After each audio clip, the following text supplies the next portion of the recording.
Red Review here with Old Colony Pest Control. If you're having pest problems in a commercial or residential setting, we're the people to call.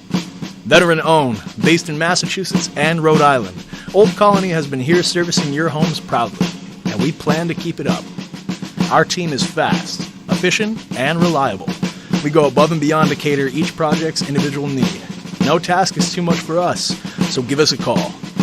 774-400-5993. Again, the number is 774-400-5993. Hope to hear from you soon. General Red Review, out.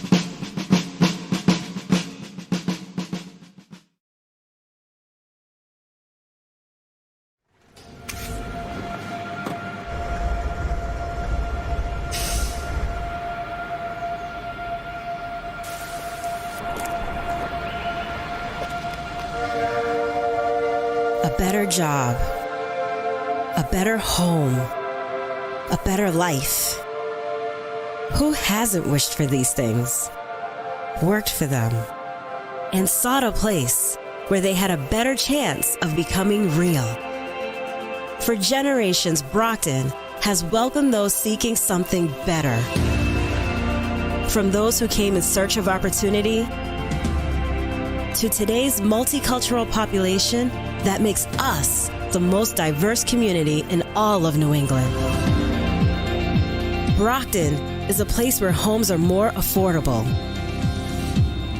communities closer, where a strong and talented workforce fuels the success of businesses big and small, and the vision of a more diverse and equitable America is being realized every day. It's where ideas take root, businesses grow, communities thrive, new beginnings unfold, and the promise of a better life is kept.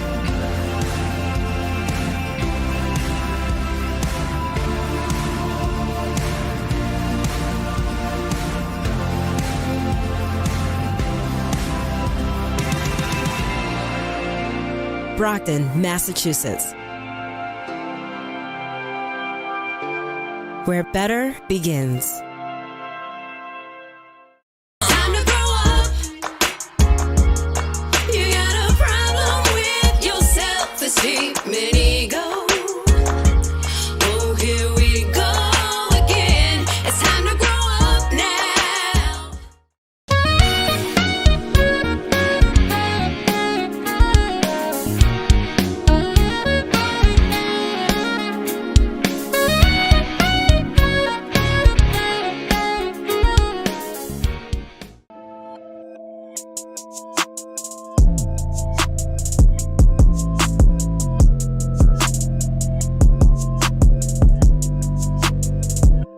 Yeah, I'ma run it up.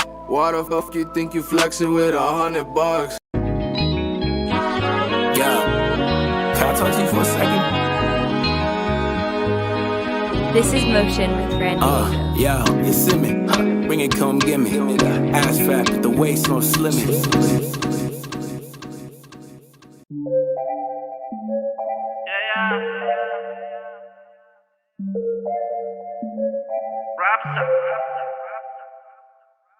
Quisiera estar contigo y recordar de nuevo todo lo que hicimos, cuánto nos queremos.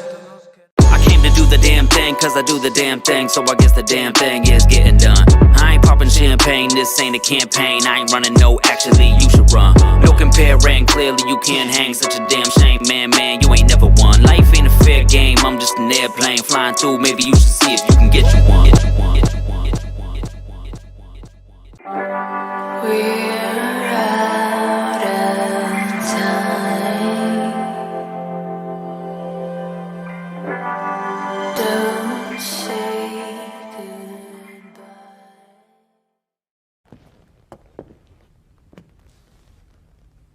Let me tell you who to blame. Blame the boy lying at your feet, his body oozing life through the hole in his stomach where the bullet tore him apart. Blame him for challenging you, for not looking away and for not backing down when you pulled out the gun. Blame your mother for bringing you into this world when she was but a kid herself, and for dragging you up, not bringing you up. Blame society for not giving you hope.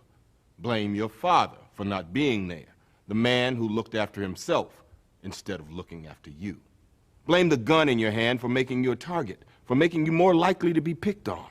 Blame the dead boy, blame your mother, blame society, blame your father, blame the gun, blame anyone but yourself for not being strong enough to put down the gun, to break the cycle.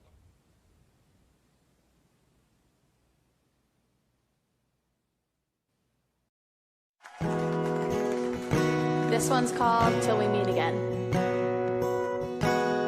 Hi, this is Andrea LeClaire, and you're listening to Hoobazoo Radio at hoobazoo.com. Missing a smile, missing your laugh. It's caught in the crossfire.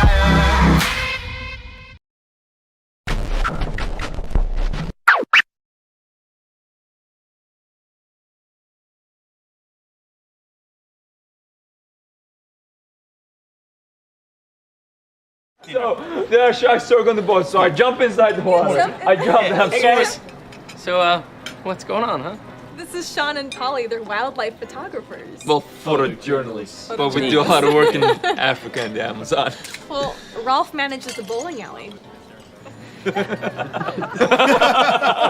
So we're in the middle of the ocean, right?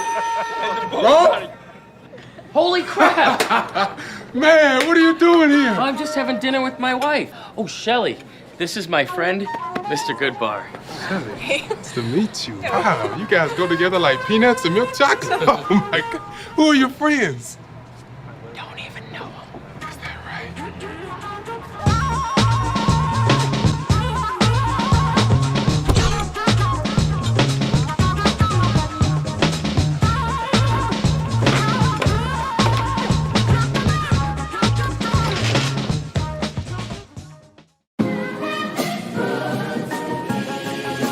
Can you dig it?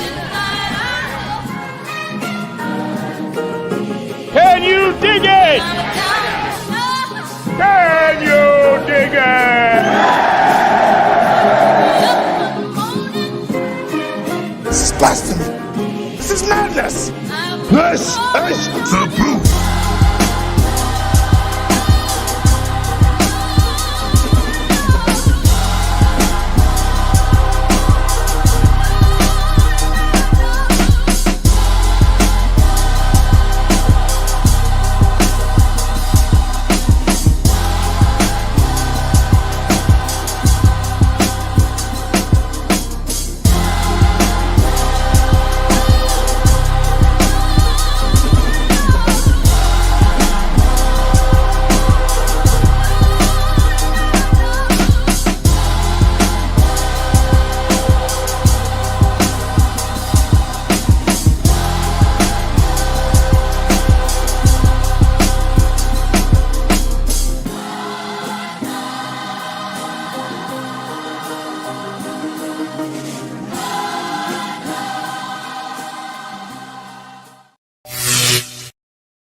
All right, your boy Sinister One broadcasting live from the City of Champions. You are watching The Booth.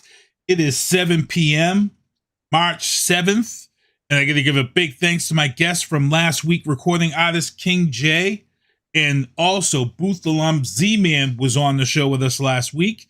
And it was a great show. And tonight, as I said, March 7th, first Tuesday. We got a lot of stuff to talk about and get into.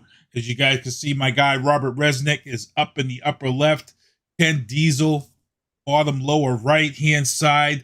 Before we kick off this show, let me get into my sponsors. Michael Douglas Barretto, MDB Electronics. If you have a broken Xbox controller, a lot of games came on Game Pass this past week. You want to make sure your controller is correct. Get it out to him. Get it repaired in 48 hours. Back to gaming. Deanna Marie's album available now. It's Personal everywhere on all streaming sites. Check it out. She's actually in Mississippi right now for the week. So if you're down in the Mississippi area, she might be popping up to perform down there. Who knows? We'll see. But again, Lisa Maurice, It's Personal, available now. Also, Tactical Target Systems. I'm trying to get this guy on the show, Don Robertson. They're posting some great IG stuff out there. Tactical Target Solutions and Systems is where I get my zombie targets from. Also, ilovebostonsports.com. And Kimberly, she does these boudoir photos. You want to make sure to check her out. There's another flyer later at the end of the show, but Viana Marie did a photo session with her, so please check out Kimberly Ann's Empowerment Photos for Women. And we're going to get right into the news booth. As I said, my guys are on here first Tuesdays. I've got a lot of stuff to talk about. They've got a segment starting tonight. I'm kind of pulling back on the Ukraine stuff every week because we're now a year into this. But I've got this thing that I think is more important than just the Ukraine. I'm calling it the chess game. And we'll explain what the chess game is when we get into the Biden bombshells, because there is a very serious chess game going on right now, people. A lot of people worried about Democrats and worried about Republicans and all this other crazy kind of stuff that's going on. But there's a real serious chess game going on, people. You got to really pay attention. I actually saw Joe Biden get smacked and spanked by the head of NORAD this past week on ABC's This Week. We'll get into this whole discussion about NORAD spanking Joe Biden in the Department of Defense. But let's get into the news booth. Quincy meeting between teachers and the city. They're still on strike. They want a fair contract. They've had 16 failed negotiations. Quincy teachers are still on strike. They're not budging. They want the fair contract. They want extra pay for leave, and they also want a bump in pay for sick time. And some of the stuff they're asking for is pretty fair. Hopefully that they can get this resolved and get the kids back to school. My first legal booth question of the night to these guys coming in here. I'm going to let these guys, again, introduce themselves and tell people who they are. If this is your first time seeing the show, I'm going to start with R Square tonight. Hey, good on everybody. Always a pleasure. Love the first Tuesday of the month and a chance to be on the booth with these other two great guys, and hope we get to share some good information with you tonight. Ken Diesel? Hello, everyone. I ditto to what Robert said. It's good to be back, seeing all of you. Hope you're all healthy, safe, and warm. So let's get into it. Time's a wasting. Yeah. Let's see here. We're going to get right into the legal booth, right into these questions, because I got a lot of stuff for you guys tonight. Registry of Motor Vehicles. This is a horrible story here in Brockton. During COVID, there was an issue with 2 employees at the registry that got fired. When you read the story, you were like, there's something missing. There was a missing piece to this story. The missing piece is now known. 2 more people have been charged in this.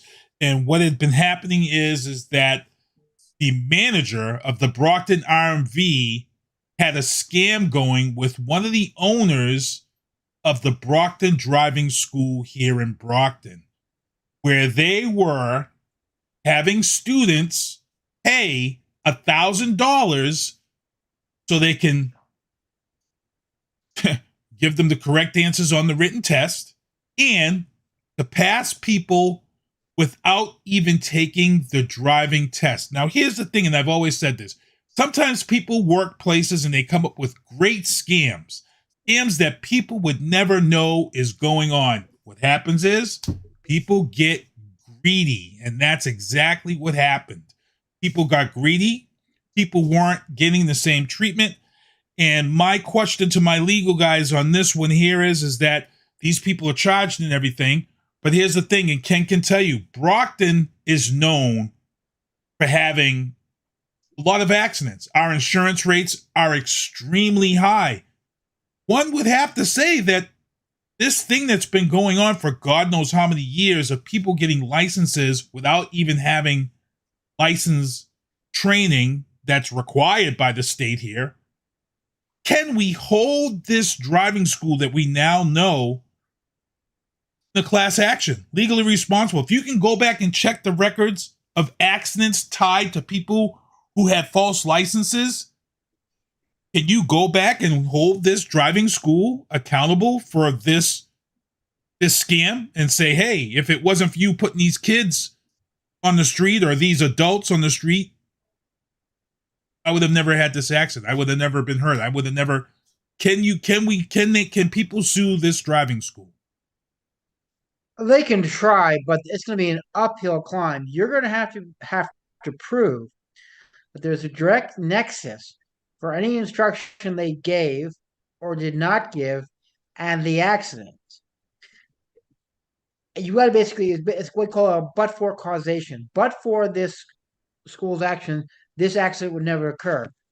I mean, that's virtually impossible because unfortunately accidents happen all the time. And unless they gave some specific instructions for doing something in a certain situation that is so out of touch with reality, and that person actually did it, then maybe. But I don't think you get a class. I mean, you have to prove every single person. Well, the registry did. The registry issued letters to everybody who went to this school that got a license and paid that money. They gave them 90 days to retake the test or your license is done. So they already know all the people. That's two different things you're talking about. One, you're talking about an administrative agency revoking a license. A license, not a right. The registry can revoke it if you fail to do certain things or if you do certain things. What they're saying right now is you failed to do certain things, so we'll give you a grace period to get in compliance. Or we're not going to allow you to continue to operate a motor vehicle in a public way in the Commonwealth of Massachusetts, as is our right under the statute. You're talking about a separate thing. You're saying this accident was a direct and proximate result of what the driving school did or did not do. Theoretically, I guess it's possible. I'm not going to say it's not possible. It's theoretically possible, but you'd have a really difficult time. Mm-hmm. I think that would get laughed out of court really quick, and I may be wrong. I'll kick to Rob. Let's see what that squid says. Yeah. I agree with everything Ken said. It would be a very, very difficult standard to meet as an individual plaintiff. I'm not going to even bother repeating it. What Ken said is exactly right. I would add one thought in addition to that is of these drivers that should not have been given licenses because they didn't take the test or they didn't pass the test or they cheated on the test or, this whole category. In addition to them possibly being exposed for negligent driving, I think it would be interesting, Ken, tell me if you agree here, the insurance companies that sold them auto insurance policies, believing that they had valid licenses, might also be an aggrieved party. And they may, really? I mean, granted, they have the premiums, but if they had to pay claims out on behalf of any of these drivers that they insured who shouldn't have been insured, I think that's an additional issue that's going to happen as well. I think you're absolutely right, Rob. As a matter of fact, I think they'd have an absolute right to seek contribution because I don't know. One of the things you have to, I don't know how it's in Florida, but Sinister One and I, when we do our driving insurance, we have to certify that we have a valid license. And here's the thing: that license was issued with the proper procedure, meaning we can't lie in our license application. Give you an example. This actually happened to a client of mine. If you got a second, in Massachusetts. You lose your license for at least 45 days for an OUI conviction. What happened is my client, she was convicted under her maiden name, but she had her driver's insurance under her married name. So when they went to renewal, they didn't see she never told them, and then when they run through the database, her name didn't pop because her conviction was under her maiden name, not her married name. And she is being charged with insurance fraud right now because of that. Because under Massachusetts law, when you go for your insurance renewal, you've got to say you have a valid license. And that is two parts. That it was properly issued and it's still in effect. So I would think the insurance companies might have an argument. You seem disgusted by the whole story. I see that squid just... Well, I'm disgusted too because this is the reason why our insurance rates go up. Because one of the things you need to understand is, again, I'm not going to get a whole big diatribe on actuary tables is your insurance rates are based on a number of factors, including the amount of people who are getting accidents in your age, gender, and geographic area. For example, because I no longer work in Brockton, my insurance rates are actually going to go down because the chances of my car being broken into in Melrose are less than in Brockton. But when I was working in Brockton, I had to pay a premium on top of premium, right, because it was considered a high risk area. Crazy. It's a sad story. It is a sad story. And like I said, they probably would have never have gotten caught if they just kept it low key. But the problem is like I said, people, unfortunately, they get greedy. And when greed happens, one kid says to another kid, or another person says, well, I got this deal. Well, how come I didn't get this deal? That's kind of how things happen. So it's kind of crazy. Let's move on in the legal booth. Let's get down to Florida. Oh, man. I couldn't wait to have you guys on. This story I tabled from last week. Governor DeSantis right now is losing his mind down there. I actually watched last week's story that I wanted to share, and I found him to be smug and arrogant. And this story was Governor DeSantis taking over Disney's governing district and writing this bill that's going to take control over their tax status over the Don't Say Gay protests that they were against. And my feeling was like, okay, here's the deal, people. When Walt Disney bought all of that property from Florida, I watched the whole special about this. That property was uninhabitable. He bought this property that they would have probably have never been able to build on and use, for the hopes of putting something there that was going to bring money into this area. And Walt Disney did such. He brought in a whole Army Corps of Engineers, and people came in. They turned that land into Walt Disney land, and it's been that way for years. It's brought a ton of money around. It's brought money to restaurants. It's brought money to hotels and all this stuff. And Disney, for over the years, has been able to enjoy a certain tax status. Governor DeSantis goes and writes a bill because, to me, there's no other reason than he is being petty. And I'm going to let Rob speak on that first, because you're down there. You're in Florida. I know in our private chat you talked about this, but this is just insane. It's abuse of power in my book. It is. It's called the Reedy Creek zone, the Reedy Creek investment zone. And it's basically, Disney's special independent operating area. And basically, Disney, it costs them money too. They get tax status, but they're responsible for all, first responders and public works. I mean, they have to pay for everything themselves to get the status. And the issue is here in the People's Republic of DeSantistan, that if you engage in dissent of any kind, you get punished. I mean, that's been the record of the governor for the entire time he's been in office. And, Disney, on behalf of their employees, remember, many of whom, you have performers and whomever who might be part of the LGBTQ community. They took offense at the legislation, and, put aside the merits or the arguments about the legislation. It's not even important. It was the fact that Disney said, hey, look, we don't really support this because we have a lot of our employees who are going to be impacted by it. And that was it. They didn't make a big deal about it. They simply said they don't support it. I mean, they're huge partners and investors in Florida. They're not leaving. So it was just a minor statement. As a result of it, though, because the Republicans have a supermajority in both houses of the legislature in Florida, Governor DeSantis was able to force through legislation that revoked the Reedy Creek zone from Disney. And what's interesting about that is, you might say, well, so what? They're a corporation. Why should they get special treatment? Okay, valid argument, whether that should have even, been going on all this time. Again, not the issue at stake. What happened was they not only revoked that, they took and they put in a board, right? There's a politically appointed board, people with state authority that now control the Reedy Creek. It's now called the Reedy Creek Board or whatever they called it. And the governor appointed his political cronies to be on this board.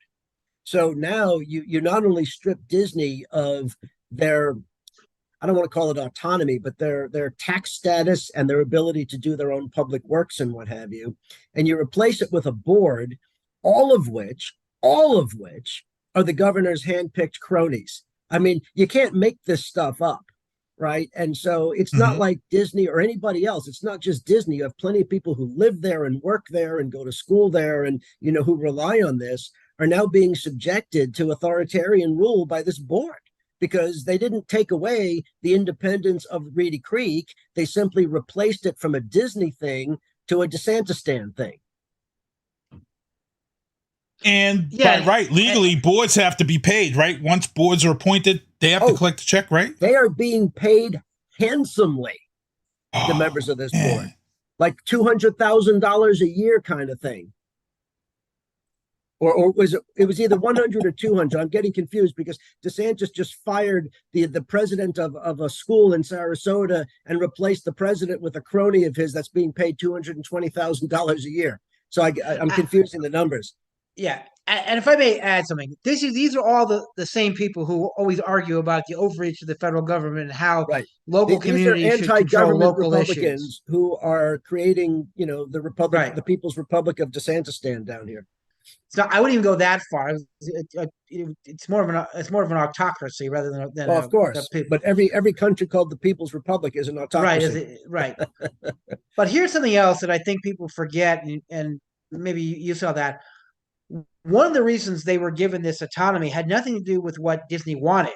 The problem was when Disney and its corporation came there was no infrastructure. And I mean no infrastructure. There were no roads, no sewers, no water, no buildings, no electric. And the state of Florida said, "We're not.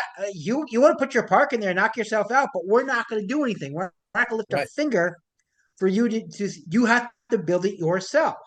And Disney said, "Okay, if I have to build it myself and pay for it myself, then I want control over it, so I don't have to go running to you every 5 minutes." The state of Florida said, "Fine, you want to spend your own goddamn money," and we're talking billions of dollars in today's dollars. Back then it was millions.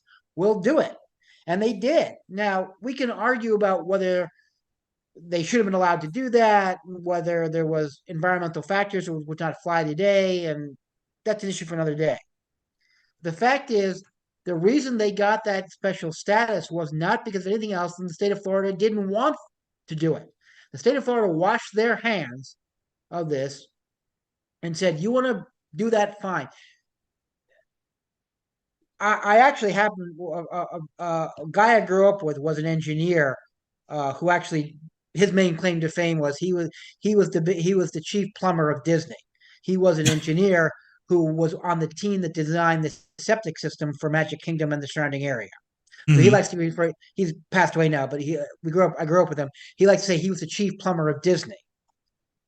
And you need to understand that in Orlando at the time, Orlando was a city, didn't have one sewer connection in the entire city.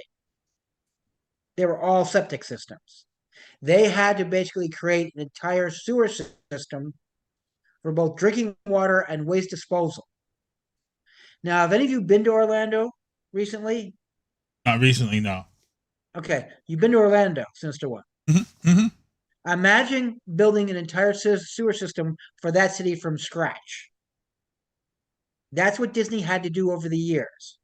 Every single sewer system in it was built by the Disney Corporation. It wasn't built by the DPW of Florida. It was built by Disney. The wastewater treatment plant, which is one of the biggest in the country, outside of your major cities, New York, Boston, LA, Chicago, Disney built. So yeah, that's the point. And, it was swamp by land the that way, nobody wanted. Here's something else here that people have forgotten. And I've been hearing this because I've got some friends who used to live in Orlando. They live outside Tampa now. But you realize that have they done the taxes yet? Because remember, Disney kept the taxes low because they only had to fund the Disney project within Orlando. Now it's because of state agency. They're going to jack it up taxes so they can help pay for the rest of the stuff in Florida. So enjoy your tax hikes, Orlando. Well, and keep in mind that was made known to the governor and the legislature, And so they are going to subsidize the taxes of the people so that that doesn't happen. I'm not saying they're doing it lawfully. I'm saying they're doing it because nobody can stop them. Right. And it continues, because in our next story, Governor DeSantis, they're trying to, well, I heard before this show that it is going through. This bill is going to go through. This bill would require people like me, bloggers, podcasters who actually write about government officials to register with the state. Now, here's the hypocrisy in this. You have a whole group of MAGA people who are talking about a certain regime of Democrats supposedly taking away your rights.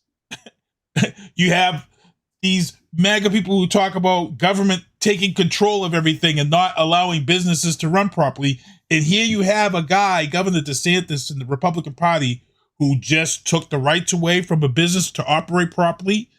And now you want to take away the rights of freedom of speech and make people registered to become bloggers and speak their minds. If that's the case, then, hey, they're going to be considered media, and then they should be paid as such or whatever. I just think it's insane. And Rob, you're down there. It's got to be insane. Yeah, there's a series of legislation that is connected, but related to First Amendment and political issues and other things. I don't know how many of them we're going to get into. We probably need several hours to do it. But the one that you're talking about is simply two pieces of media issues. One, like you just said, if you are a blogger, because obviously if you're a regular media like a newspaper, you're already licensed. I mean, you're an existing business, so you're incorporated in the state. But if you're a blogger and you take advantage of social media and you post things, and if you post anything that's critical of Governor DeSantis, you have to be registered with the state. Now, we all know what comes of that, right? This is not just about attacking people who, under free speech and free press and whatever you want to call bloggers. I've had my criticisms of bloggers over the years. I know we try to be very careful on this show to, fact check ourselves and be reasonable. And, we maintain standards, and occasionally we may get something a little bit wrong, and then we roll out the apology podium and we take account for it. But we're pretty darn accurate on this show because we take, between the three of us, we're really good about checking these things, but there are people who are a little bit more reckless, or there are people who, but the issue is that whenever you have a government, especially a government that's tending towards the authoritarian side, and that's what DeSantis is doing, he's an admirer of Viktor Orban of Hungary, and he's doing everything that Orban did a few years ago in Hungary. DeSantis is copying it as a governor. So if you're not sure what he's going to do, just watch Hungary and Orban and you'll know. But the fact of the matter is, what do you think comes of this? Police. What comes of this are arrests. That's what comes of it. There's no reason to make people register other than to know how to find them, how to go pick them up and arrest them and punish them either with jail time or fines or intimidation, because otherwise there's no reason to even think about doing it. I mean, think about why there is no reason to do it. Free speech. People are on Facebook posting all kinds of garbage all the time, and they don't get in trouble for it because they have the ability to do it.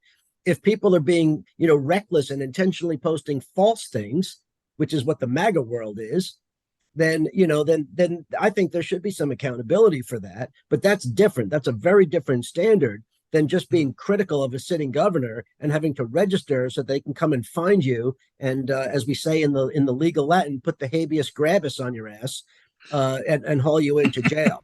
And that's exactly what this is about. And just watch it to start happening. And because the other thing they're going to do, Ken and I were talking about this, and we were debating whether this would hold up in federal court, but they don't care if it does or not, remember, because it takes years to resolve. They are going to pass the related piece of legislation makes it easy for a sitting politician to successfully file claims against the media for negative coverage. Notice it doesn't say false coverage, just negative coverage. It doesn't even have to be false, because it's lowering the threshold that it used to be. If you were being a responsible journalist you had the ability to get some things. You didn't have to be 100% perfect as long as you were trying to be accurate and you corrected things if you weren't. And it was about being avoiding being negligent or intentional with facts and truth and what have you. And so now it's making it much easier for politicians, meeting DeSantis and other state leaders, because again, that's the only people who count down here as far as having power, to be able to go after the media and sue them, and not just stay in court, because a lot of those cases would be thrown out for failure to meet the threshold required to do a suit, but actually to be able to win. Now, Ken and I were debating, and I'm not comfortable with the reality of this, whether or not that how that will go. We know how it's going to go in the state courts of Florida, but eventually it has to go to the federal courts because it's a federal legal issue, the protection of the media. Right. And the New York Times versus Sullivan case, that is the standard here. And we don't have time to go through all the details of the case, but it would, for them to be successful, this has to go all the way up to the Supreme Court of the United States. And the justices would have to overturn this Sullivan case. And, the question is, could they get 5 out of the 9 justices to do that? I'm not so sure they can't, or at least they believe they can. They feel confident they can. And remember, the current makeup of the Supreme Court, there's a lot of backroom dealing going on, because you see the leaks from the court, you see other things going on. The justices are playing politics. And so they may have a reason to believe that they could be successful in this challenge to the Sullivan case. Now, that's going to take years, though. So think of all the damage that could get done in the years it takes for the Supreme Court to rule. So even if they don't do it, even if they wise up and they say, we're not going to overturn the Sullivan case, as a lot of harm is going to be done to innocent, well-meaning journalists. If you're being reckless with the truth, I don't have sympathy for you, no matter what side you're on. Right. But that's not what the damage is going to be here. So, Ken, you want anything to add to that? Yeah, just quickly. I'm going to go all legal nerd on you. The standard Rob refers to as reckless disregard for the truth, and that's an incredibly high standard. And Rob and I were discussing this very issue before we got on. And as to the DeSantis registration bill, we tried this before in another country in the 30s, where certain people had to wear a gold star or a yellow star on their chest, and eventually had to get 6 numbers tattooed on their arm. It worked really well for them. If you know what I'm talking about, great. If you don't, read a freaking history book, moron. The other thing is, I think this is one of those things where it's going to backfire on the MAGA crowd, because if they get rid of Sullivan, New York Times versus Sullivan, the reckless disregard, what's to stop Joe Biden or Bernie Sanders or Omar or AOC? Sorry, I've forgotten her name. Thank you, AOC. Very good. Good save, says to one. Thank you. From going to Fox News and saying, hey, you post negative stuff about me, I'm going to shut you down. I'm going to go to Don Trump Jr. And that's the thing. That's the only reason why I think New York Times versus Sullivan is safe, is because the people in the Supreme Court, while I disagree with them politically, are not idiots. Mm-hmm. They're pretty bright people. And they can read that, hey, what's good for the goose is good for the gander, and simply say, yeah, that'll work great in Florida. What happens when we come here to Massachusetts or California or New York? And they shut down Rupert Murdoch's entire media empire. So, but I do agree with Rob. I think they're doing it because they can get away with it, and I think they're playing to their base, especially in Florida. But if I may use it, discover DeSanctimonious is not doing very well in the polls outside of Florida, by the way. So I think that's the other good reason, is he's really popular in Florida, but once he leaves Florida, he's about as popular as red ants at a picnic. Man, and like I said, these guys are on here, so the show tonight is a lot of heavy legal stuff and political stuff, because I got these guys on once a month. So next topic coming up, I just want to talk about, because this is a legal issue, I just want to mention it real quick. Britney Spears lost $2 million on a house that she bought. The reason why I'm mentioning this is because there are some rumblings and some rumors that she might be headed back to conservatorship. This loss of $2 million in this sale of the house is why her father was under control of all of her stuff. Britney Spears bought this house with the new husband. just 3 months ago. They're taking a $2 million loss. I'm sure her father and her mother are now saying, this is why we had control of everything. It's going to get real interesting. Supreme Court judges Gorsuch and Thomas say offended atheists can't sue over government-hosted prayer vigil. Now, we've been talking about this thing about here on the booth in regards to separation of church and state. And in the last few years, the Republicans have done a damn good job of getting the Christian religion into the government decision making. We talked about this here in the Boston area because the Christians wanted their flag to be flown at City Hall, and I said, hey, be careful what you wish for. And the hypocrites are now out because the Christians won their right to fly their flag at City Hall in Boston, which opened up for the Satanist group to come and want their flag held. And they wanted to also host the Satanists are hosting their event, their convention, their yearly convention is going to be here in Boston. And I seen all these religious people, oh, Mayor Wu's got to stop this. The governor's got to stop this. Oh, this isn't right. We can't have the devil in hell here and this. And I'm saying, well, you all created this. You all fought this right for religious speak to be done. And here we are now. This is why I say church and government need to be separate. You have two Supreme Court justices who are saying that the atheists cannot sue over this because they feel that the atheists weren't truly offended. Who are you to say this? First of all, we get it. You're both heavy religious people who believe in this Christian. I believe in God, but I'm not a hypocrite. And my feeling is that when everybody's not a Christian, everybody's not a Satanist. You have people who are atheists. My son's an atheist. He has no belief in God. He believes in the science. And he would have a right to voice his opinion. The issue here, it was a government-hosted prayer vigil. And I feel like, again, separation church or state is needed. Unfortunately, it's not about that. We saw this reversal of Roe versus Wade. Ken, I'm going to let you start off on this one.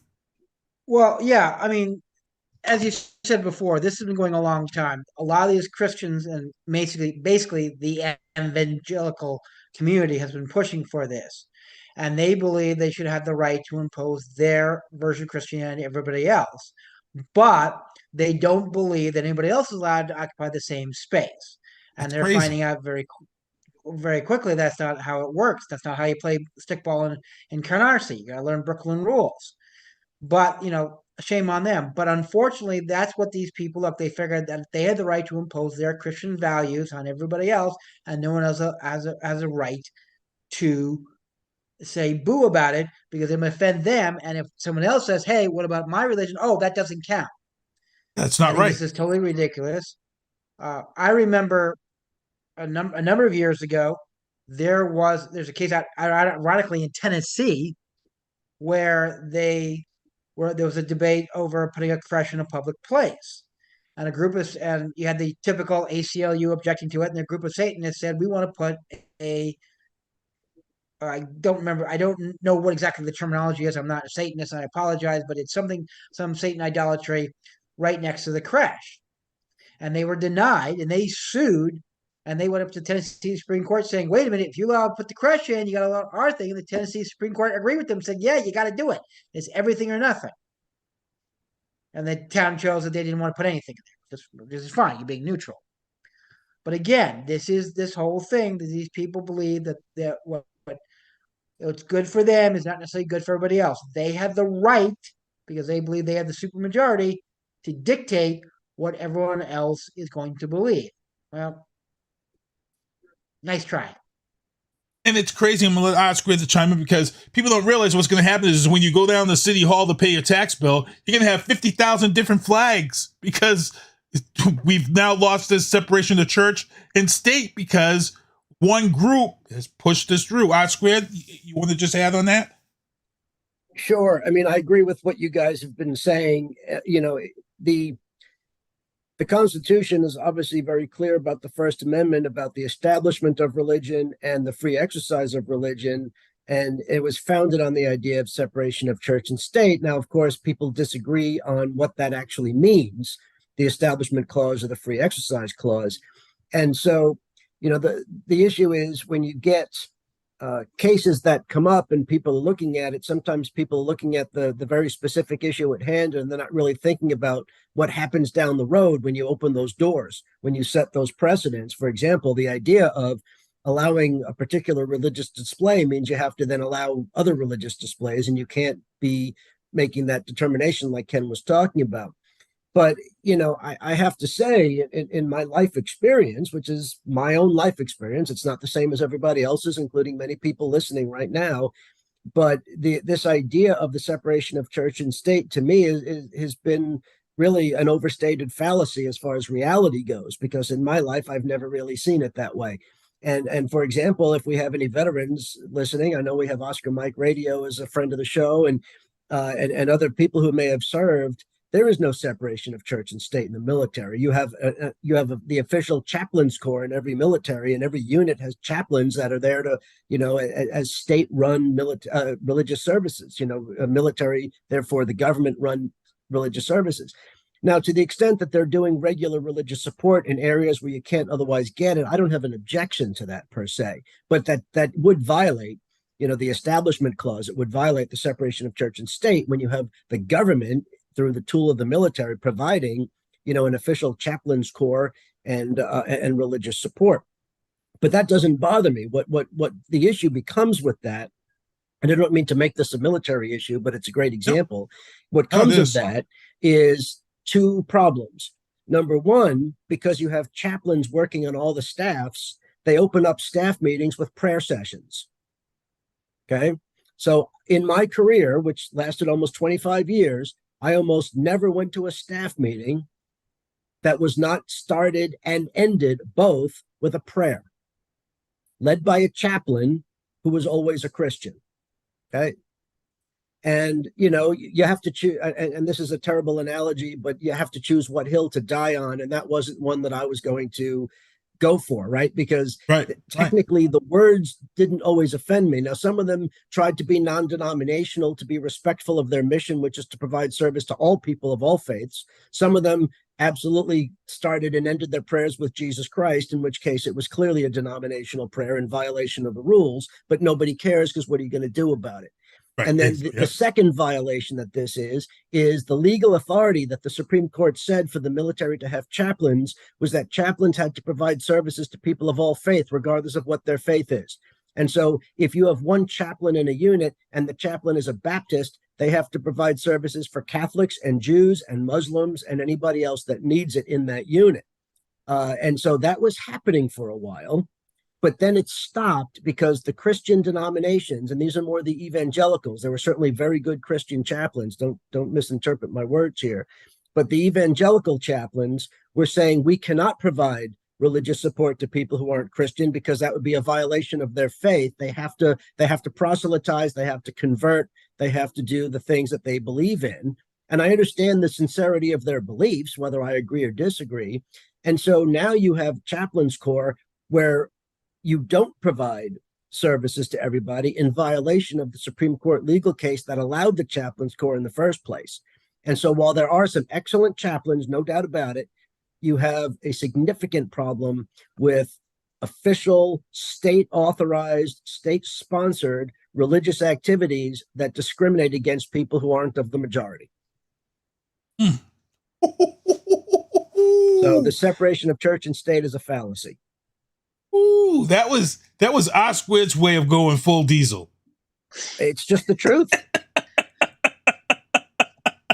Man, I wasn't. When I went to Rob, I wasn't expecting. He got right into it. He let his feelings. Oh, sister, this. Rob and I have been discussing this issue for almost 40 years.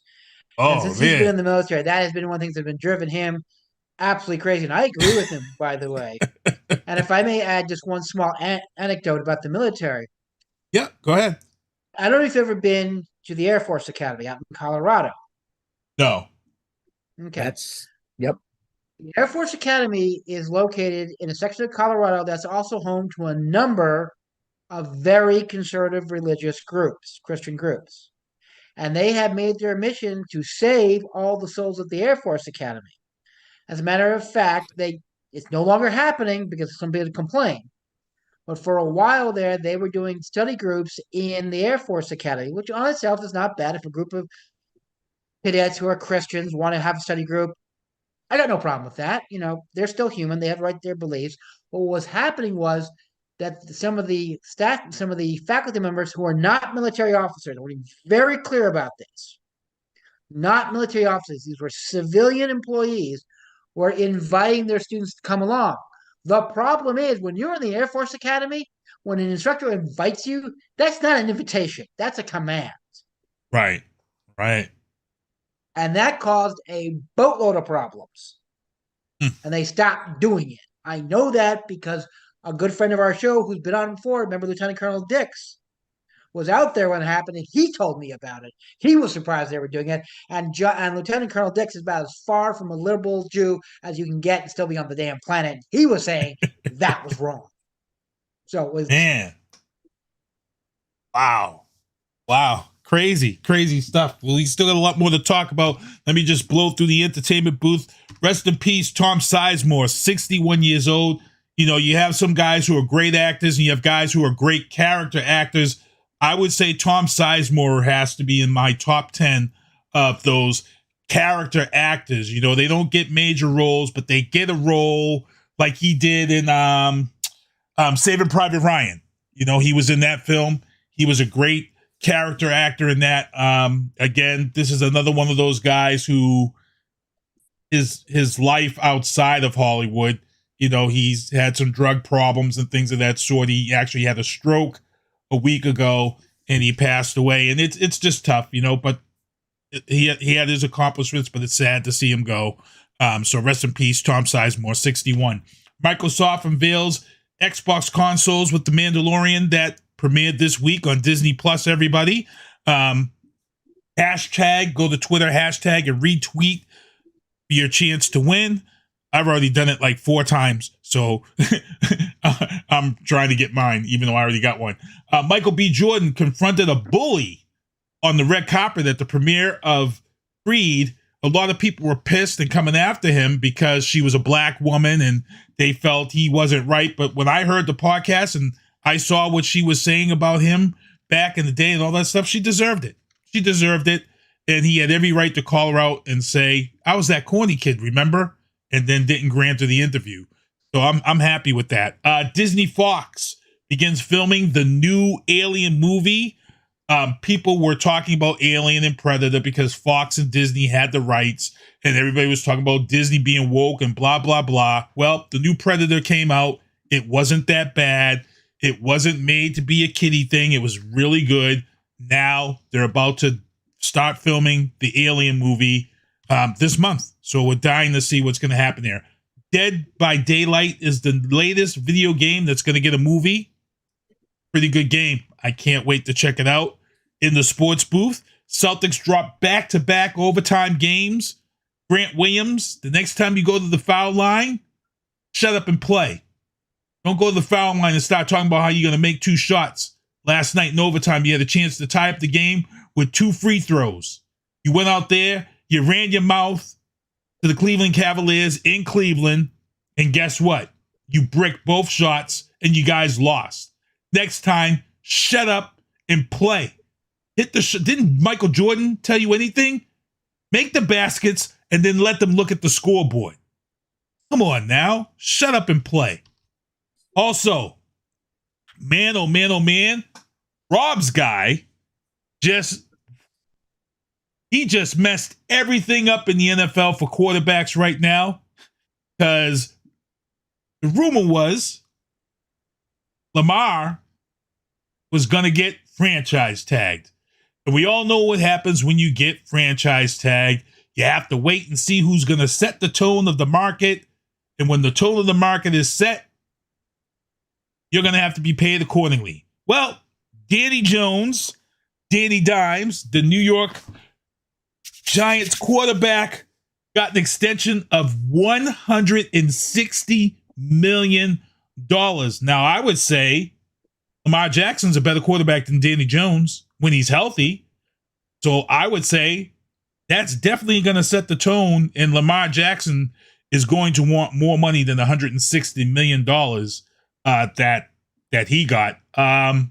R-squared, are they going to be able to handle this with the cap? That's a lot of money for that quarterback extension. Yeah.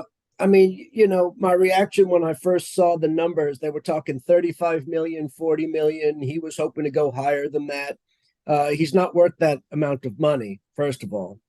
Now I'm going to qualify my answer. I don't believe any athlete in any sport is worth that kind of money. It's ridiculous what they're being paid. So that's a different thing. But as a backdrop of my opinion, I think they're all grossly overpaid and it's ridiculous. And it makes me want to give up on professional sports because I'm just disgusted by it. But to look at the market, I was looking at some of the commentary, and while nobody thinks that Daniel Jones is a top NFL quarterback, he's a good NFL quarterback. He proved it this year, at least most of the time. And the market for a good quarterback is about $40 million a year, $35 to $45 million a year. I think that's ridiculous. Again, I don't think anybody's worth that kind of money, even if you're the best player in the NFL. But the market, the going rate in the NFL market right now, that's about right. So where is Daniel Jones in that? What is the potential they see in him? He turned things around this year. He finally had a little bit of protection. He finally had a little bit of help. Barkley had a good season. They need to do some work on the wide receivers. The belief is that whatever they have planned for the offseason, they could get the offense a little bit stronger, and he's going to have to earn that money. Do you give it to him or do you not give it to him? I don't know. I like Joe Shane, the general manager. I'm going to put my faith and trust in them to be as competent as anybody else. He brought in Brian Daboll. That was a brilliant move. They're going to have to pay Saquon Barkley. I don't think they should let him go. They're going to have to pay him something. They've got some contracts coming up in this year and next year, some key players on defense they need to keep. So you asked me about the cap. I don't know. But how does any team do it, right? I mean, every team has a bunch of people that need to get paid, and they find a way to do it. So, I think the Giants can find a way to do it. They just have to be looking 2-3 years down the road, not just for this year. Right. And right. I guess all the power to Daniel Jones. I don't think anybody should get that kind of money. I don't think one season proves that he deserves $40 million a year for 4 years. But, it's up to the Giants and his agent to figure it out. Maybe they'll come a little bit down. Maybe they'll adjust. I don't know. And one of the things I can say about the NFL is that the NFL, when everybody sees all that money, it ain't like baseball where they get that money. In the NFL, you don't get that money. Signing bonus money is the only money that the players really actually get.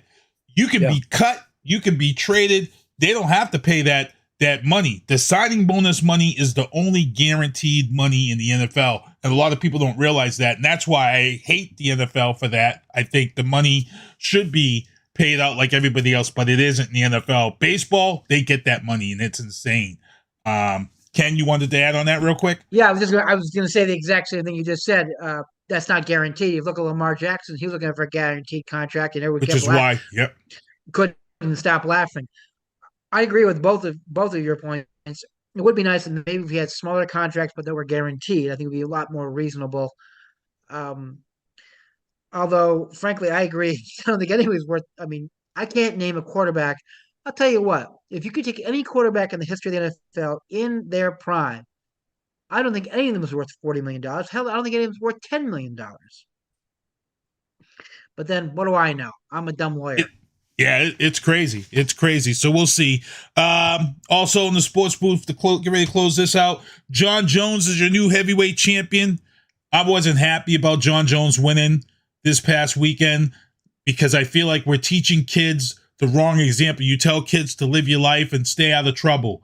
John Jones has had a ton of legal issues. He's been in and out of jail. He put his hands on his wife and a girlfriend or something, and he's just been a black eye. But because he puts asses in the seat, Dana White keeps giving him chances after chances after chances, and he's now the heavyweight champion yet again. XFL has been great. I've been watching for the last three weeks, but the fans stole the show. DC Defenders, the beer snake returned and did not disappoint. They had one of the biggest beer snakes that they've ever had. The big discussion in the NFL and XFL is the DC defending team. DC Defenders is undefeated in Washington. When COVID hit, the Washington Commanders fans, they adopted this team and took this team to heart because everybody hates Snyder and what's going on there with the DC Commanders. So it's interesting to watch these DC Defender games as their fan base grows. There was some stories of Redskins. There I go. I messed up again. There was Washington Commanders stuff moved out of stores for DC Defender stuff that at stores that sold, so that's how bad the fans base is in Washington right now, split. Let's get into, here we go, Biden bombshells, and this is the chess game that we're going to be getting to this little bit of segment. But first, I got to start off about the Ukraine. Bakhmut, that's an area in the eastern side of the Ukraine, has reportedly fallen to Russian troops, but Russian troops are calling for help for ammo. They are lacking ammo in this situation. If you guys saw the TikTok video of the general pleading with the supply of ammo, it's not good. Not good over there at all. Also, we had an incident where Russian soldiers shot a POW after he said glory to the Ukraine. Zelensky came out, condemned the action. This is that war crime stuff, Squid, that you were talking about, these type of war crimes, and just kind of remind people real quickly what that is and what that's about when you have these issues happen and why they have to answer for it.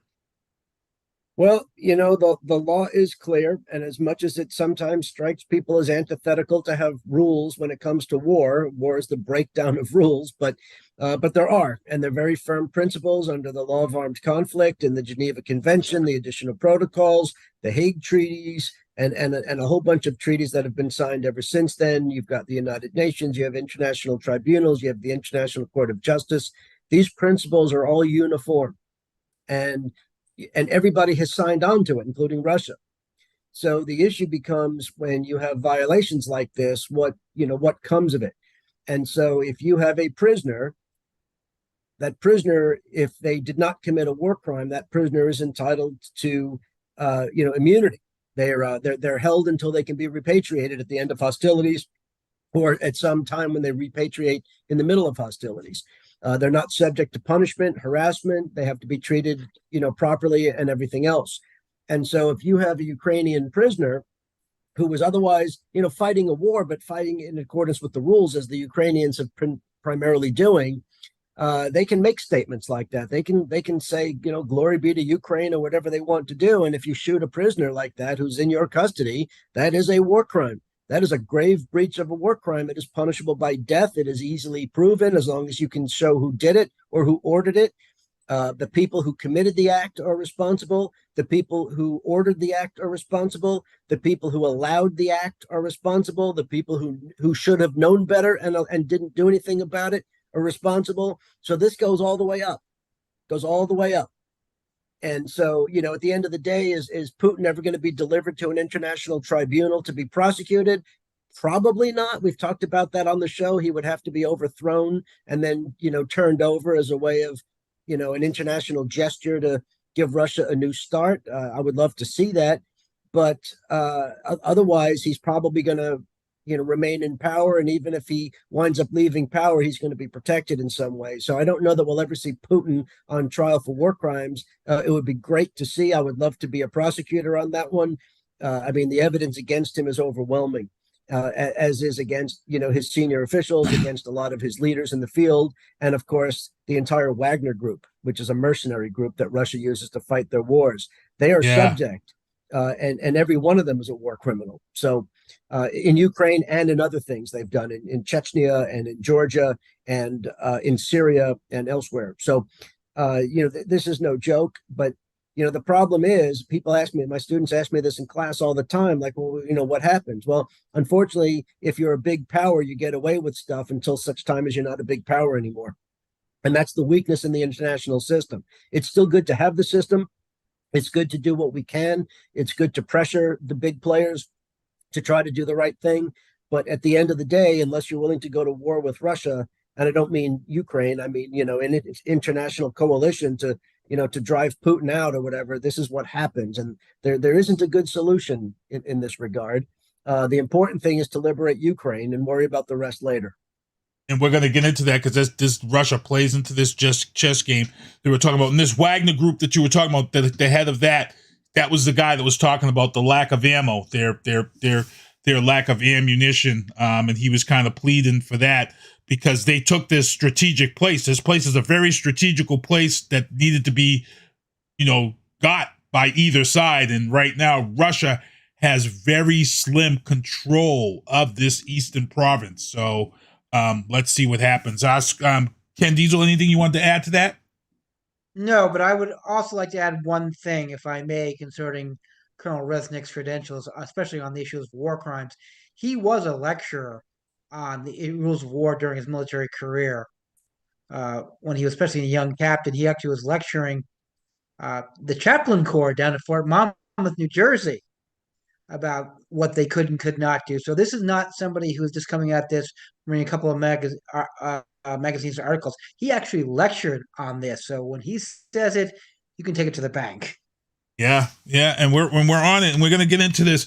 As I said, the U.S. and Russia met for the first time since the invasion.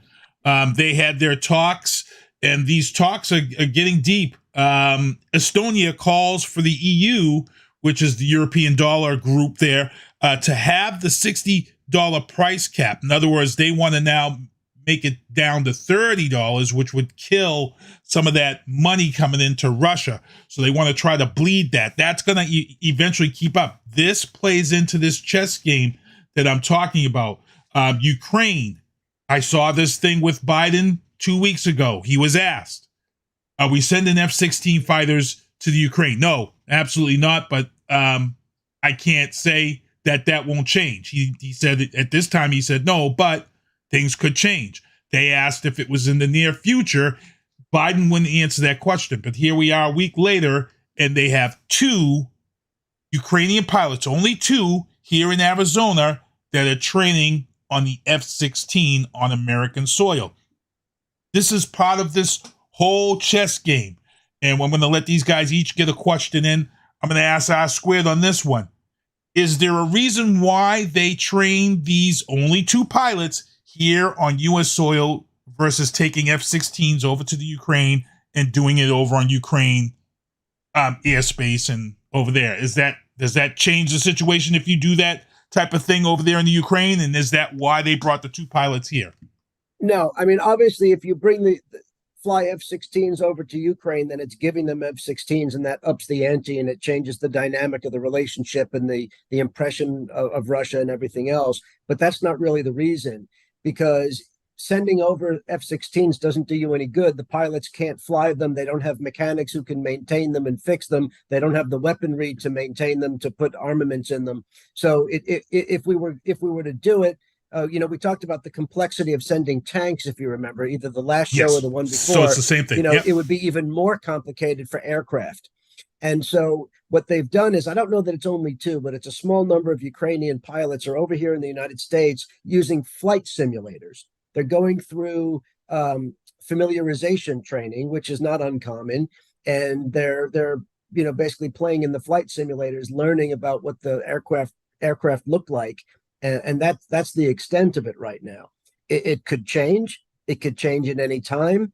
Obviously, anytime we up the ante, then that, then Russia reacts to it too. And there's still a hope that this thing can end, sooner with some kind of an agreement, rather than fighting for years to come. Because, right, we may not all see this the same way, but the longer this takes, yes. Russia is struggling, but they have more resources than Ukraine does, because the United States is not going to keep funding Ukraine for the long term. Right. They're just not. The American people aren't going to stand for it with our financial issues. The Republicans are certainly not going to stand for it, and even the Democrats are going to start asking questions about it, especially if there's a change in administration.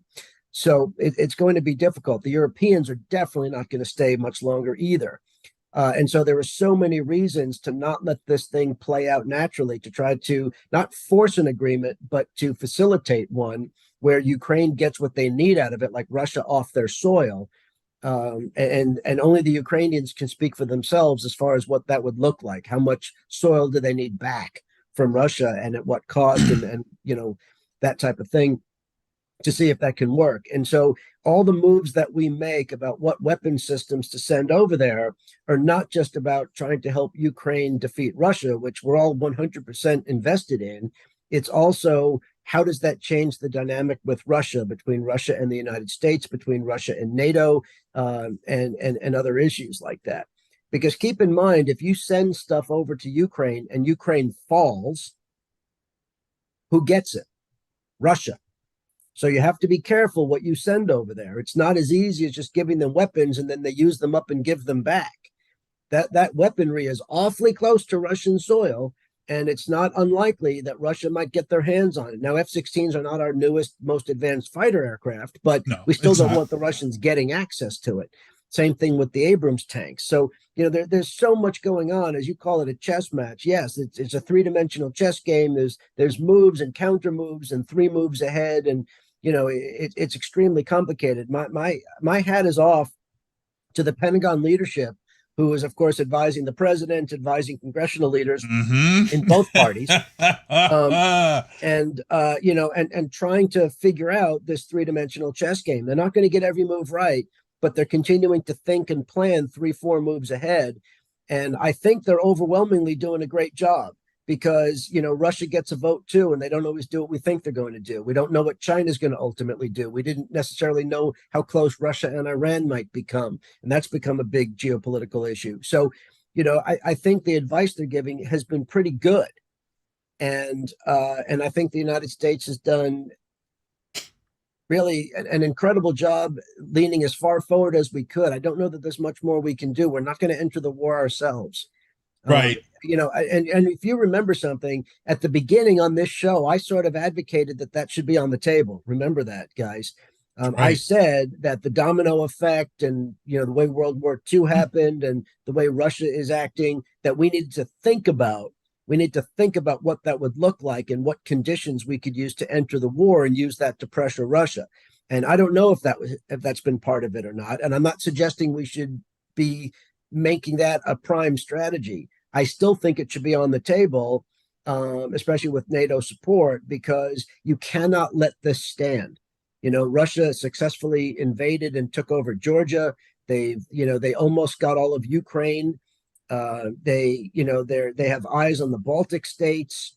This is not the end of it. And if they get away with this, as costly as it is, it's still a victory. And it means that there's another one coming. So, if you're Estonia, if you're, some of these other countries there, you're terrified right now, and for good reason. So, this is,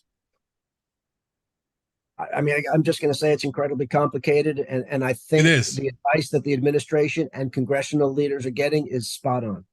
It is. And this is why I'm talking about this chess game, because I talked about China. I talked about certain times that they've tried to help, they tried to get President Xi, both Biden and Putin, they've both tried to force him into this corner to say who he's going to side with. And it's now getting kind of ugly, because President Biden seems to be turning up this heat on President Xi to see where exactly he stands. There was a comment made by China in regards to moving into possibly this whole thing with Taiwan. So then the chess move is that we're going to send troops over into Taiwan and start training. And I felt like, okay, this is another chess move to say, okay, we're not going to put up with lightly threats of this situation. We're going to make this move. Then I feel like there's some scare tactics going on behalf of the U.S. The U.S. puts out this story this week saying that they're accusing China of putting spy cameras and things in the cranes that China sends to all of these docks where they unload all of these docks. Now, sometimes when you read these stories, you say to yourself, okay, you're unveiling some things that I don't feel is true. I feel this is all a chess game. So they want people to believe that and worry that China has these spy cameras inside these cranes at the loading docks. And the White House says, well, we don't want people to know if we're shipping military weaponry at these docks. And it's like, well, first of all, everything that comes to the docks has a manifest, number one. Everything has to be checked, mostly at these locations. Number two, everybody has spy satellites, and they don't need to, they can zoom in with the spy satellites and see. Second of all, okay, now you're admitting that you ship dangerous military items through commercial transport, because that's what I got from the story when they said this. I was kind of like, wait a minute here. And why I feel like this is all just a political chess game. I saw a very interesting story 2 weeks ago on ABC This Week with the head of NORAD. And he was on and he was discussing this whole thing about the weather balloons. And it was almost like that scene in Armageddon when they go to NORAD and NORAD said, well, it's a pretty big damn sky, sir, in the film Armageddon. NORAD admitted that they do have an issue where things, they were already, NORAD, first of all, NORAD was already tracking the weather balloon from Canada when it wandered on the wind stream current into America. They were already on top of it. What I got from a nutshell real quick from this, the head of NORAD pretty much let us know that Joe Biden and them got spanked for shooting down this weather balloon. They're in control of this. They're the ones that really kind of call these shots. And we haven't seen anything since shot down or anything of that sort. And I feel, again, the way he made it seem like was that this weather balloon was shot down for political reasons. And he wouldn't say that he agrees with it or disagrees with it, but he felt like it had to be done because I think they're trying to push China into making that decision. And I think once they get China, Xi Jinping, to show what side he's really on, then they can really put this pressure on getting Putin out of the Ukraine, because I feel like everyone knows China still needs American money to survive. We buy a lot of stuff. Amazon is shipping a lot of stuff here for people. I feel like they know their economy is going to take a big hit if this goes down the way it's going to go down. I'm going to ask our squared, and then I'll let Ken get on that. Let me defer to Ken. I got the last two. I want to be fair to Ken, and then I'll circle back. Yep. Well, I mean, again, the old joke about we're playing checkers, the other side's playing chess. The important thing is, are we all playing the same game? The answer is absolutely not.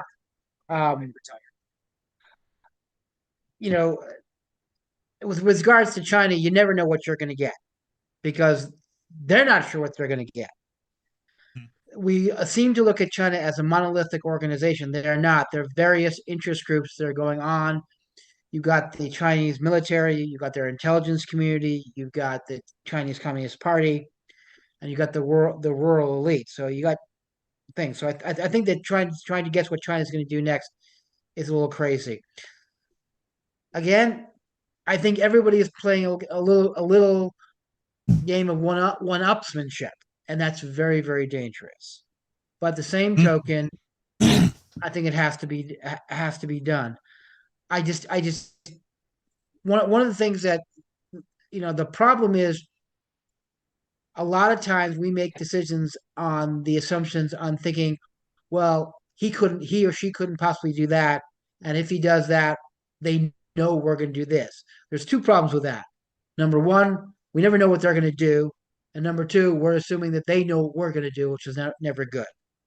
I think it's a bit of a convoluted statement of what I just said, but I hope it was clear. Probably as clear as mud. No, it makes sense because the loose cannon North Korea is now into this chess game of comments. He made Kim Jong-un's sister made the comment today that if we were to shoot one of their test missiles, out of the air it's an act of war and it's a declaration of war, and it was like, nobody's even talking about you guys. So why are you even in the conversation?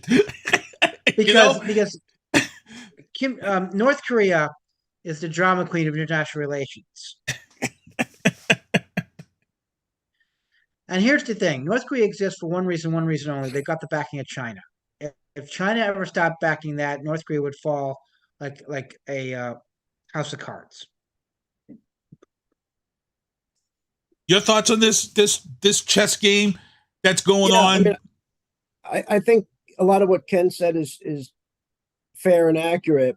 You know, when you started off by talking about the weather balloons, and you know what's illustrative there is the fact that before 2016, despite the fact that we could fight about a lot of things, we never played games with national security. Politics ended at the border. You know, when there was a national security issue, we could disagree over things, but we didn't make it into political gamesmanship. But post 2016, post Donald Trump, post MAGA entry to the world, there are no more rules like that anymore, and they're doing nothing but playing games with national security. You know, we call them the Russia caucus. We have people that would rather surrender to Russia than ever fight Russia, and you know, this is the MAGA crowd.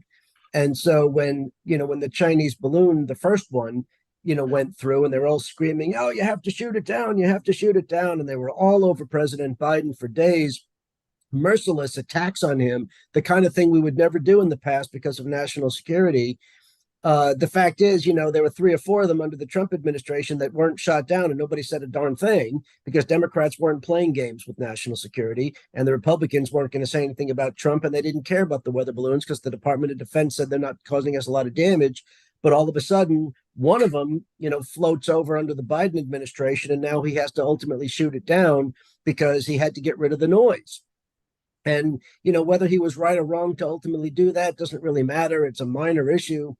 But then, you know, as you pointed out, they shot down the 3 other that were just harmless weather balloons. They weren't propelled. They weren't collecting anything. They were just balloons floating. And they shot those down because of the noise, because they couldn't just be seen as not doing anything. It's political suicide because, you know, we're playing games with national security. And of course, it's not everybody. You know, Mitch McConnell wasn't doing it. I'm not a fan of McConnell, but he still plays by some of the traditional rules. And, you know, and some of the other ones do. Well, MTG showed up to the State of the Union with a big friggin' balloon. Right. It's MTG, it's Lauren Boebert, it's Jim Jordan, you know, it's all these despicable pieces of garbage that sit in Congress, and they're a minority even of the Republican Party, but they have power and they have a megaphone, and they raise money off of this, so they keep doing it, and there's no punishment for them, there's no sanction for them. So, you know, the Biden administration or any administration is going to be hell-bent on doing some of this. They have no choice to survive. They have no choice to be able to get to some things done. So that's the problem there. Now, going specifically to China, the issue is, you know, first of all, China is never going to abandon Russia. They're the 2 biggest authoritarian regimes in the world. They have a lot more in common than they do separate. They have energy deals. China needs Russia's energy supplies. You know, there's so much that unites them that China is never going to abandon Putin and Russia, no matter what. The issue is, you know, whether or not we have any leverage over China to at least keep them neutral in this particular conflict. And the issue is we don't, because yes, we do buy an awful lot from China. Between Walmart and Amazon and some others, we're keeping China in business single-handedly as the United States, I think, and not to mention we owe them $31 trillion. But the issue is, and you remember this from years ago on the show, when I said the trade imbalance, the manufacturing imbalance with China was a national security issue, this is what I'm talking about. Even if we were to say, okay, China, you want to supply weapons to Russia in Ukraine, fine, we're going to ban you. You're no longer part of the World Trade Organization. You're no longer allowed to sell things to the United States. China doesn't lose, we lose, because we don't make anything. We don't have any place to get stuff from. It only comes from China. You know, you think you're buying an American washer and dryer or oven or whatever, it's made in China, and we don't make them. And even if we make some things, we don't make them nearly enough. I love the recent legislation to start building chips in the United States. We should have done that 30 years ago. We never should have gotten into this dangerous, deficit of having to buy chips from China. But, you know, it's other things too. And so we're the ones who lose with a trade war. When Trump started the trade war with China, everybody was like, yay, good, get tough with China. But the problem is our prices tripled, right? Because China's not paying the tariffs. We paid the tariffs and we couldn't buy from anybody else. So there is no leverage over China until we figure out our manufacturing issue. I understand we're not competitive as a manufacturing base, but we have to have the ability to make essential things here. And until we do, we don't have leverage over China, and they know it. So we're going to play the chess game. We're going to sail through the South China Sea and tell them we don't agree with their claims of sovereignty over the entire South China Sea, and they're going to tell us to go pound sand, and we're going to do that chess game back and forth. We're going to have a chess game over the trade infractions that they commit every year, the monetary infractions that they commit every year, the military infractions they commit every year. You know, we're going to, but there isn't a solution because we're not equals. Right. And there was actually a story broke today that I didn't even know about. Maybe Rob can explain this one. It's a military thing. There's a certain area of the Atlantic Ocean that at one time it was considered certain ships. Now there's Russian subs and U.S. subs, and now right there because it's unsanctioned area. Something they were saying. Would you know about what they're talking about? You're talking about the Arctic. You're talking about the Arctic, not the Atlantic, right? No, this is Atlantic. They were talking about it today because a Russian sub was seen off the Atlantic coast, and they said there's this certain area along the Atlantic coast it's no longer, I want to say they said it was no longer unsanctioned, or it's unsanctioned now, which allows this travel to happen. So maybe you could explain that more. Yeah, I mean, I'm not sure specifically. I didn't see that story today, but the issue comes to what is considered your territorial waters, and that's 12 miles out from your coastline. And so when you could claim sovereignty 12 miles out from your coastline, but after that is international waters, and anybody has the right to navigate in international waters, to do shipping, to sell military, what have you. That's the whole idea of what we're doing in the South China Sea, that we don't recognize China's sovereignty more than 12 miles away from their coastline, but they built these fake islands, which they then built up quite large. They can actually dock Navy vessels there. Which go all the way to the southern tips of the South China Sea. So instead of it's 12 miles from what we see as their coastline, they're saying it's 12 miles from these fake islands that are in the South China Sea. And they have them in two places, in the south and the east. And so instead of, sort of the Chinese coast looking like a semicircle, like a quarter moon or a half moon kind of a thing, they're looking at it as a full circle, which kind of doubles and claims that. And that's what we don't accept. We don't claim that that's their territorial. We say that's international waters. International shipping has a right to go through that. Our Navy ships have a right to go through that. Everybody has a right to go through that. Right. And so this is the same issue that maybe is what you're seeing in the Atlantic. And how long do we go ahead, Ken? There, going to that point, there is the it's called freedom of navigation operations, and also there's also a number of treaties that very clearly state that artificial islands, and what they are, they're not fake islands, artificial islands are not considered part of your national sovereignty. This is the equivalent of you sticking an oil derrick in the Gulf of Mexico. No, that's not an extension. It's not 12 miles from the oil derrick. It's an artificial edifice. That's right. And it starts the coastline of Louisiana. And the rest of the Gulf of Mexico, 12 miles out, is international shipping. And if you ever became, the prime minister of Keithistan, you could send your navy down there all day long, and nothing the U.S. could do about it. That's right. So just before we get out of here, so how long do we keep playing this war of words and kind of poking the Chinese bear? As you see here, as we close out, the Chinese prime minister, he met with the U.S. and when he left, he said that we're on a dangerous path to conflict. So how long do we keep continuing to poke this Chinese bear? Because it's not just us. I'm seeing other stories. There are other nations who are also poking at China to kind of get to see where they stand. So how long do we keep doing this? Indefinitely.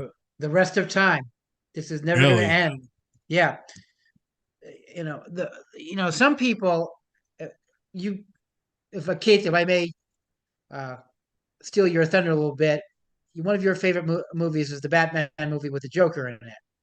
And remember that scene when Alfred is talking to Bruce Wayne and he's trying to explain the Joker. He says a famous quote: "You need to understand that some men just want to watch the universe burn." Mm-hmm. Yep. Yep. That's what this is. They don't want a solution. They want the conflict because the only way they can get an edge over someone, or as quote Rob, leverage, is to have the conflict. If they have a solution, and then they'll no longer have the conflict. Kind of scary stuff, guys.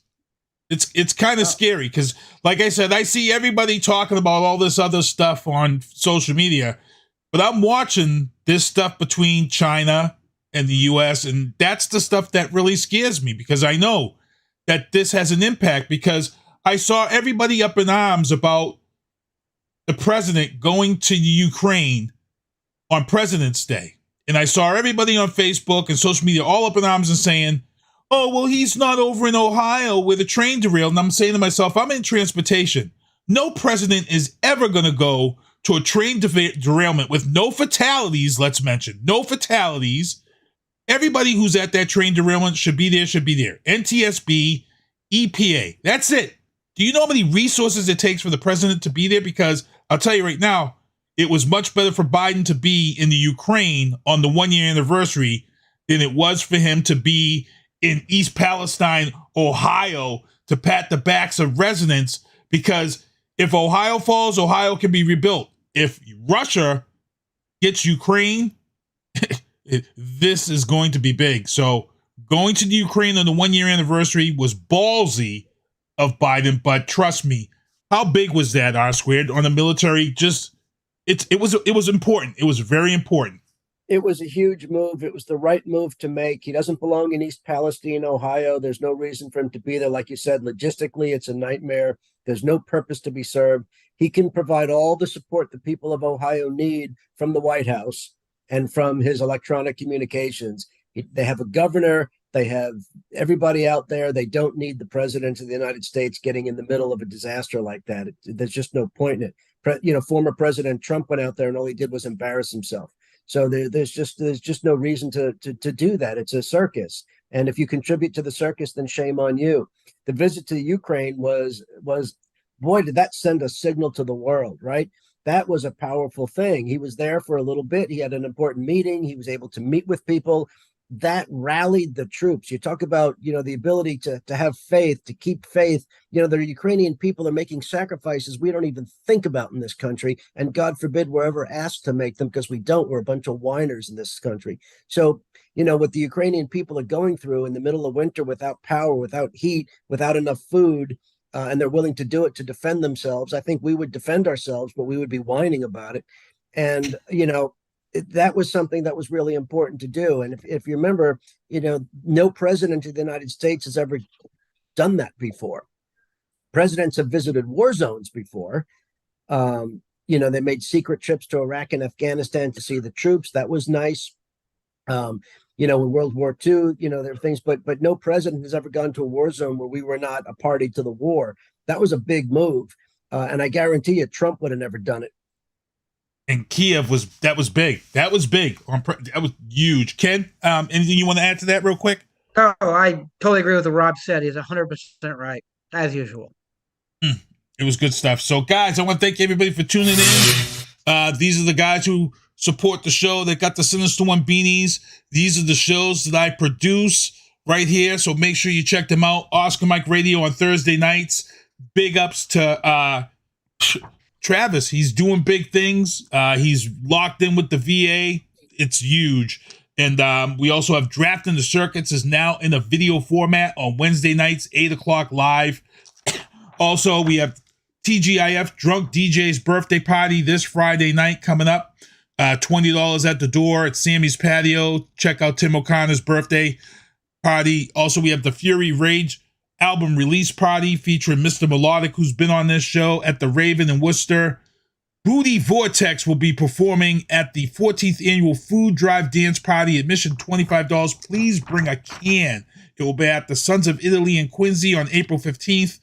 Boom Squad Radio open mic nights on Friday night. And there it is again, Kimberly Ann, Empowerment Photography for Women. recording artist Viana Marie. She did a photo session with her. That is Viana Marie right there in the picture. And again, everybody, I want to thank everybody for tuning in the show, hanging out with us tonight. I'm going to let my guys say their goodbyes. I'm going to start with Ken Diesel. Want to thank everyone, all of our listeners, all 12 of you. Be safe, be warm, be good to each other. Squared. Hey, thanks everybody. Great show. Always a pleasure. Hope we gave you some things to think about. That's the key. Always be thinking, always be informing yourselves. And one of the things that Rob mentioned that I want to go back on before we get out of here, you know, I got a lot of people that come on our page or my page, and they talk a lot about some of the things I post and some of the things we talk about on this show. But I'm going to say something to everybody who's watching the show and tunes in right now.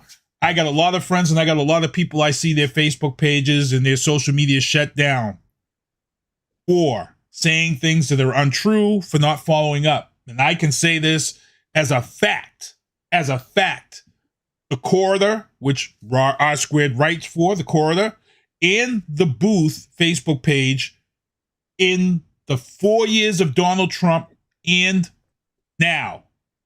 Our Facebook page and any post that any of us have put up has been shut down, has been silenced or removed. None of us has been put in Facebook jail.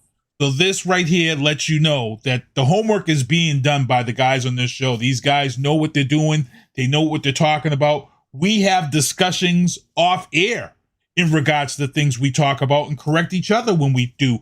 And that I owe to these guys. This show, in the 5-6 years of all this craziness out there on social media, is big at the fact that we've never been shut down. We've never been in Facebook jail. You know, our shows are there and posted. And I just got to applaud these guys for being there with me on that one, because it's very tough, to be honest. I'm not going to lie. It's tough to make sure we're putting out the right information for everybody week after week and month after month when these guys are on. So I want to thank you guys from the bottom of my heart on that one. I had to just put that out there because we come under fire. People say a lot of things about the show, but at the end of the day, we're hitting them with facts, and it's great stuff. So again, check out the Corridor. R Squared writes over there, and like I said, his back is hurting because he's carrying Ken over at the Corridor. But you guys will be here with me next month, correct? Yes. Oh yeah. April. So SpongeBob, can you do me a favor? Let's get ready to get out of here and take us home. See you next Tuesday. Thank you for listening to The Booth on Hoobazoo and HatcherRadio.com. Please follow the Facebook page and subscribe to the podcast at Apple Podcast, iHeartRadio, and Spotify. The Booth is a Sinister One production hosted by Sinister One. I've got to start hanging out with friends that are a little more intelligent and understand politics and stuff. It's just that I'm up on this level up here, and all my friends are down here. Me, nah. You guys, nah. Maybe a little more down in here. Screw you guys, I'm going home. I smoke, I drink, I do my thing. These bitches hating, so you know I got to make it plain. Don't do cocaine with your chick, my main. We stick together, true forever, yeah, you know we bang. I miss those days, which was easy. If only I made it, this don't repeat. Now that I done upgraded, I've been upstate, and y'all think I'm playing. And I got a hit now for these weak assholes who think I ain't slaying. Try me, and I'll probably end up laughing, cause I never back down. I'm that chick with a clean ass whip, I don't need that shit, I got my own now. I get hurt, I get tired of fussing, fighting, guess I gotta crack down. Don't mess with me, cause on everything, I'ma have to bring the whole city out. WHOOBAZOO, that's Hoobazoo.com. Hit your website.